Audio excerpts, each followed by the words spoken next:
అఘోర మాత్రికా జ్యోతిష్య పీఠం గురూజీ మార్తాండ వర్మ స్త్రీ పురుష వశీకరణ స్పెషలిస్ట్ అష్టదిగ్బంధన మంత్రం ద్వారా 100% గ్యారంటీ పరిష్కారం. భార్యాభర్తల సమస్యలు, ప్రేమ పెళ్లి సమస్యలు, లైంగిక సమస్యలు ఇంకా ఎటువంటి సమస్యలకైనా 21 రోజుల్లో శాశ్వత పరిష్కారం చూపబడును. ఎటువంటి సమస్య ఉన్నా ఫోన్ ద్వారా పరిష్కారం చూపబడును. వివరాలకు మా ఫోన్ నెంబర్ 8008126509. జీవితంలో ఎన్నో ఒడిదుడుకులు ఎదురవుతూ ఉంటాయి. వాటిని తట్టుకుని నిలబడాలి, అవసరమైతే పోరాడాలి. కొందరిని బాధ్యతలు, బంధాలు కట్టిపడేస్తాయి. మరికొందరు అన్నింటినీ తెంచుకుని తెగించి ముందుకు సాగుతారు. ఇంకొందరిని స్నేహితులు, బంధువులు వెక్కిరిస్తారు. ఏ ప్రయత్నం చేసినా వెనక్కి లాగుతూ ఉంటారు. ఇంకొంతమంది ఒక్కసారిగా ఓడిపోగానే వెనక్కి తగ్గి వారికున్న ప్యాషన్ను వదిలేస్తారు. కానీ కొంతమందికి కసెక్కువ.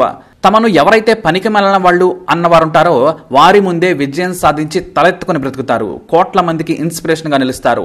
మిమ్మల్ని ఎవరైనా హీనంగా చూస్తున్నారా? మీ క్రియేటివిటీని అవహేళన చేస్తున్నారా?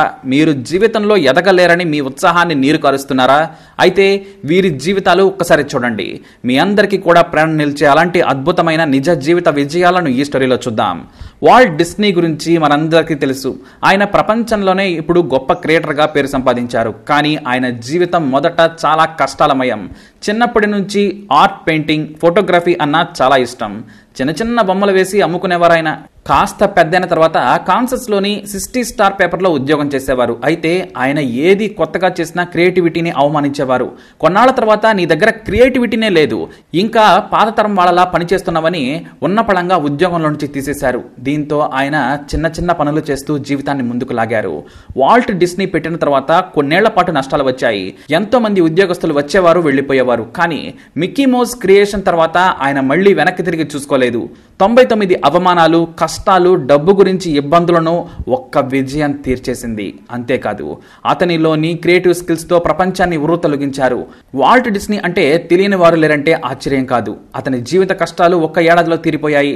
అంతేకాదు 26 ఆస్కార్ అవార్డులు, 26 అందుకుని అత్యధిక అకాడమీ అవార్డ్స్ కూడా సాధించిన వ్యక్తిగా ఇప్పటికీ రికార్డు అతని పేరు మీదే ఉంది. ఆ కసితో తనను పనికిరాని వాడని ఉద్యోగం నుంచి తీసేసిన ఆ పేపర్ను మాత్రమే కాదు, దానికి అనుబంధంగా ఉన్న ఏబీసీ టీవీని కూడా కొనిపారేశారు ఆయన.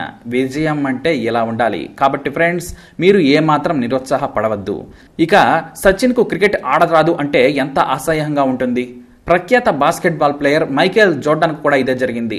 తనకు బాస్కెట్బాల్ ఆడడం అంటే పిచ్చి. కొత్త కొత్త వ్యూహాలతో, టెక్నిక్తో ఆడాలని తహతహలాడేవాడు.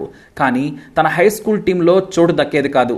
నీకు ఆడడమే రాదని కోచ్, ఇతర స్నేహితులు ప్రతిసారి పక్కన పెట్టేవారు. కానీ ఎవరైనా రాకుంటే అతన్ని తీసుకునేవారు. అలా ఒకసారి తీసుకున్నందుకు తన ఆట ఏంటో చూపించి వరుసగా తన స్కూల్ని గెలిపించారు ఆయన. తన స్కూల్ మొత్తం నువ్వు ఆటకు పనికిరావన్నా కూడా ఆయన వెనకడుగు వేయలేదు. తన ఆటను తాను నమ్ముకున్నాడు. ఆ తర్వాత ఇప్పుడు బాస్కెట్బాల్ అంటే ముందు మైకేల్ జోర్డాన్ పేరే గుర్తుకు వస్తుంది. 5 సార్లు అమెరికా చరిత్రలో మోస్ట్ వాల్యుబుల్ ప్లేయర్ గా అవార్డు గెలుచుకొని రికార్డు క్రియేట్ చేశాడు. అందరికీ ఆయన ఒకటే చెబుతారు, మిమ్మల్ని మీరు నమ్ముకోండి, ఆ దిశగా కష్టపడండి, మీరు విజయం సాధించే వరకు చెవులు మూసుకోండి, ఆ తర్వాత మీరు చెప్పిందే అందరూ వింటారని గొప్పగా చెబుతాడు. ఇక స్టీవ్ జాబ్స్ గురించి మనకు చాలా తక్కువ తెలుసు. అతని ఇన్స్పైరింగ్ స్టోరీలో కొంత భాగం విని ఉంటారు, లేదంటే అతని జీవిత చరమాంకలో చెప్పిన విషయాలను మన గుండెలను తాకి ఉంటాయి. కానీ నమ్మిన వాళ్ల చేతిలో ఎంత ఘోరంగా అవమానించబడ్డారో తెలిస్తే నిజంగా షాక్ అవుతారు. అది కూడా తాను పిలిచి ఉద్యోగం ఇచ్చిన వ్యక్తే తన సొంత కంపెనీ నుంచి వెళ్లగొడితే ఎలా ఉంటుందో ఒకసారి ఊహించండి. అదే జరిగింది. 1985లో యాపిల్ ను మరింత ముందుకు తీసుకెళ్లాలంటే అనుభవం ఉన్న వ్యక్తి కావాలని పెప్సీ కంపెనీ ఎగ్జిక్యూటివ్ జాన్ స్కలీని తీసుకొచ్చారు ఆయన. మొత్తం కంపెనీని నడిపే బాధ్యతను అతని చేతిలో పెట్టారు. కానీ ఆ తర్వాత స్టీవ్ జాబ్స్ కు పొగబెట్టి బయటకు పంపించాడు ఆ వ్యక్తి. దీంతో తన వాటాలో కొంత తీసుకుని బయటకు వచ్చి నెక్స్ట్ అనే కంపెనీని స్థాపించాడు. తన క్రియేటివిటీతో కంపెనీని పతాక స్థాయికి తీసుకువెళ్లాడు. మరోవైపు యాపిల్ దిగజారిపోయింది. దీంతో తాను $400 మిలియన్ చెల్లించి 1997లో యాపిల్ ని టేక్ ఓవర్ చేశాడు. ఆ తర్వాత యాపిల్ ఎలాంటి చరిత్ర సృష్టించిందో ప్రత్యేకంగా చెప్పనక్కర్లేదు. తాను పైకి తీసుకురావాలనుకున్న కంపెనీ నుంచి బయటకు పంపినా సరే మళ్లీ జీరో నుంచి ప్రయాణం మొదలుపెట్టి స్టీవ్ జాబ్స్ సక్సెస్ అయ్యారు. అందుకే మన మీద మనం నమ్మకం ఉంచుకోవాలి. ఇక 2005లో స్టాన్ఫోర్డ్ యూనివర్సిటీలో స్నాతకోత్సవంలో స్టీవ్ జాబ్స్ ఒక అద్భుతమైన మాట చెప్పారు. విజయం మనకు దక్కుతుంది, ఎప్పుడనేది వదిలేయండి. ఎదుటివారి విమర్శలు అస్సలు పట్టించుకోవద్దు, అది వాళ్ళ సమస్య. నన్ను ఆ రోజు బయటకు పంపడం మంచిదే, నాలో ఇంకా కసి పెరిగింది, ఆ దిశగా కష్టపడ్డాను కాబట్టే యాపిల్ ఈ రోజు ఈ స్థాయిలో ఉందంటారు ఆయన. అవమానాలను పాజిటివ్ గా తీసుకోండి, సక్సెస్ మీదే అంటారు స్టీవ్ జాబ్స్. పడి లేస్తే ఆ కిక్కే వేరంటారు స్టీవ్. ఇక మనకు స్టీవెన్ స్పీల్బర్గ్ గురించి గొప్పగా తెలుసు, కానీ అతను సినిమా గురించి తెలుసుకునేందుకు సదరన్ కాలిఫోర్నియా సినిమాటిక్ ఆర్ట్ కాలేజీలో చేరాలనుకున్నారు. ప్రేక్షకులను అర్థం చేసుకోవడం, ప్రేక్షకులను ఎలా రంజింపజేయాలి, కథను చదివినప్పుడు తెర మీదకు ఎక్కించినప్పుడు ఎలా ఉండాలనే దానిపై ఆయనకు లక్షల అనుమానాలుండేవి. దీంతో పేరున్న కాలేజీలో చేరాలని తహతహలాడారు. ఆయన యువకుడిగా ఉన్న సమయంలో ఆ కాలేజీలో సినిమా ఆర్ట్స్ డిగ్రీ చేస్తే చాలా గొప్ప.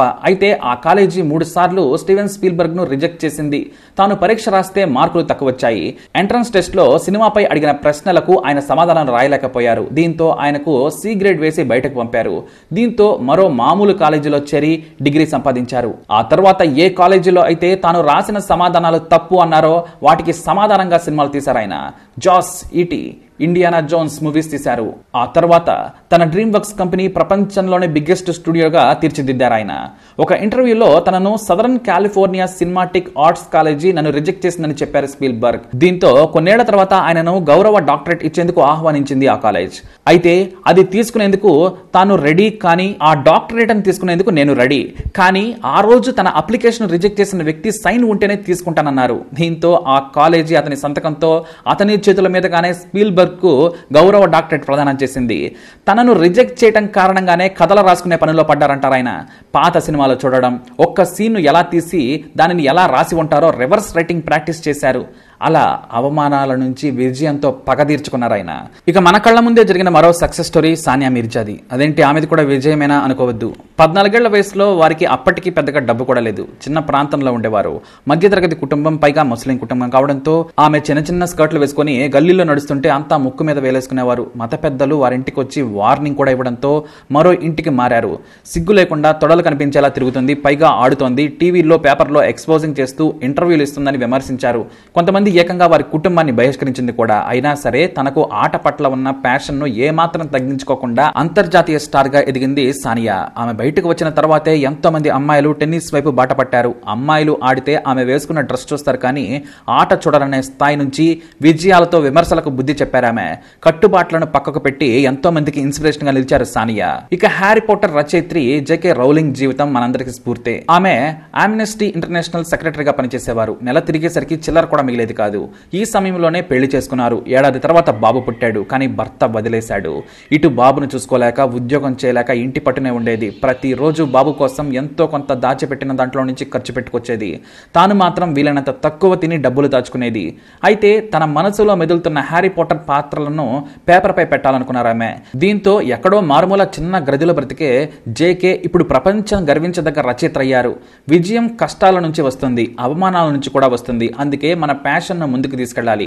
ఒకవేళ భర్త ఆమెను చూసుకుని ఉంటే హ్యారీ పాటర్ రాసేది కాదేమో. 7 ఏళ్లు జీవితంతో పోరాటం చేస్తూ బుక్ రాశారామె. ఇక కాస్ట్లీ పగ ఎలా ఉంటుందో తెలియాలంటే రతన్ టాటాను చూసి నేర్చుకోవాల్సిందే. టాటా మోటార్స్ స్టార్ట్ చేసిన 3 ఏళ్లలోనే భారీ నష్టాలు వచ్చాయి. టాటా ఇండికా నుంచి చాలా కార్లు నష్టాలు తెచ్చిపెట్టాయి. ఆ సమయంలోనే ప్రముఖ ఫోర్డ్ కంపెనీ యజమాని ఇండియా వచ్చిన సందర్భంలో కంపెనీని ముందుకు తీసుకెళ్లాలనుకుంటున్న వాటాలు అమ్ముతామని ఫోర్డ్ అధినేత బిల్ ఫోర్డ్ ముందు ఒక ప్రతిపాదన పెట్టారు. డాక్యుమెంట్స్ చూసిన ఆయన, మా కంపెనీకి వచ్చి కలవండి, మీకు సాయం చేస్తానని చెప్పారు. నెల తర్వాత అపాయింట్మెంట్ తీసుకొని న్యూయార్క్ నుంచి తన ప్రతినిధులతో కలిసి మిషిగన్ వెళ్లారు రతన్ టాటా. బిల్ ఫోర్డ్ ఇంకా ఆఫీస్కి రాలేదు. రతన్ టాటాను చీప్ గా వెయిటింగ్ రూమ్ లో కూర్చోబెట్టారు. అప్పటికే టాటా ఎగ్జిక్యూటివ్స్ అంతా భయపడుతున్నారు. ఇంత చీప్ గా చూస్తున్నారేంటనుకున్నారు. కాఫీలు పంపించి గంట తర్వాత ఎగ్జిక్యూటివ్స్ ని లోనికి పిలిచారు. మీకు కార్ల సంగతి తెలియదు, ఏమీ తెలియనప్పుడు ప్యాసింజర్ కార్లు ఎందుకు తయారు చేశారు? మీకు మేము సాయం చేస్తాం, టెన్షన్ పడకండి మిస్టర్ టాటా అంటూ బదిలిచ్చాడు ఆయన. కాకపోతే మా బాస్ బిల్ ఫోర్డ్ బిజీగా ఉన్నారు. ఆయన ఎంత బిజీయో మీకు తెలుసు. ఆయన రాలేకపోయారు. మీ డీల్ గురించి మేం చెబుతాం, మీరు వెళ్ళమని చెప్పారు. టాటా లాంటి వ్యక్తికి బిల్ ఫోర్డ్ కనీస గౌరవం ఇవ్వలేదు. ఆ అవమానాన్ని తన కింది వారి ముందు ఆయన బయట పెట్టలేదు. మళ్లీ సర్దుకుని ఇండియా వచ్చేశారు. సరిగ్గా 9 ఏళ్ల తర్వాత నష్టాల్లోకి జారుకుంటున్న ల్యాండ్ రోవర్, జాగ్వార్ ఎవరైనా కొంటారా అని అమెరికా, జర్మనీ, జపాన్, చైనా కంపెనీలను సంప్రదించారు. కానీ ఎవ్వరూ కూడా కొనడానికి ముందుకు రాలేదు. కొంటామని చెప్పిన వాళ్ళు చీప్ గా అడిగారు. చివరకు రతన్ టాటాకు కూడా ఫోన్ వచ్చింది. ఆ సమయంలో మీ ఎగ్జిక్యూటివ్స్ ని పంపించండి, డీల్ మాట్లాడుకుందామని కబురు పెట్టారు. తనను 9 ఏళ్ల క్రితం అవమానించిన వారే ముందు కూర్చున్నారు. వాళ్ళంతా సిగ్గుతో అప్పటికే సగం చచ్చిపోయారు. ఇంత పెద్ద వ్యక్తిని అవమానించామని వారి మొహాలను చూసి టాటాకు అర్థమైపోయింది. కానీ ఎంతో గౌరవంగా వారికి డీల్ ఓకే చేసి జాగ్వార్, ల్యాండ్ రోవర్లను కొన్నారు. మా కంపెనీని సమయానికి కొని మీరెంతో సాయం చేస్తున్నారని బిల్ మీడియా ముందు చెప్పారు. అంతేకాదు రతన్ టాటా వస్తుంటే ఎదురెళ్లి మరి రిసీవ్ చేసుకున్నారు ఆయన. స్వీట్ రివెంజ్ అంటే అలా ఉండాలి మరి. ఇక అలాగే యాహూలో పనిచేసిన తర్వాత బ్రయాన్ యాక్షన్ ఉద్యోగ ప్రయత్నం చేశారు. అప్పటికే యాహూలో అనుభవంతో పాటు మంచి పేరు కూడా ఉంది. ఫేస్బుక్ లో ప్రయత్నిస్తే నువ్వు పనికిరావన్నారు. ట్విట్టర్ సైతం నీ ప్రొఫైల్ మాకు పనికిరాదన్నారు. దీంతో ఆయన వాట్సాప్ మెసెంజర్ ను తన స్నేహితుడితో కలిసి స్టార్ట్ చేశారు. తనను ఎవరైతే పనికిరావు అన్నారో ఆ 2 కంపెనీలు వాట్సాప్ ను అమ్మమని వెంటపడ్డాయి. ఎంత ఖర్చైనా పెట్టి కొనడానికి ఫేస్బుక్ యాజమాన్యం ఆయన బ్రతిమలాడి భారీగా డబ్బులిచ్చి మరీ సొంతం చేసుకుంది. అందుకే ఎవరిలో ఎలాంటి టాలెంట్ ఉంటుందో ఊహించలేం. కాబట్టి అవమానాలు, వెటకారాలు, విమర్శలను అస్సలు పట్టించుకోవద్దు. లక్ష్యం మాత్రమే చూడాలి. అప్పుడే నువ్వు సక్సెస్ఫుల్ హీరో అవుతావు. మరి మీ స్టోరీ కూడా ఇన్స్పిరేషన్ గా ఉంటే తప్పకుండా మాకు మెయిల్ చేయండి. అలాగే మీ అమూల్యమైన అభిప్రాయాన్ని కామెంట్ ద్వారా తెలియజేయండి. ఈ వీడియోని లైక్ చేయండి, షేర్ చేయండి, మా ఛానల్ని సబ్స్క్రైబ్ చేసుకోండి.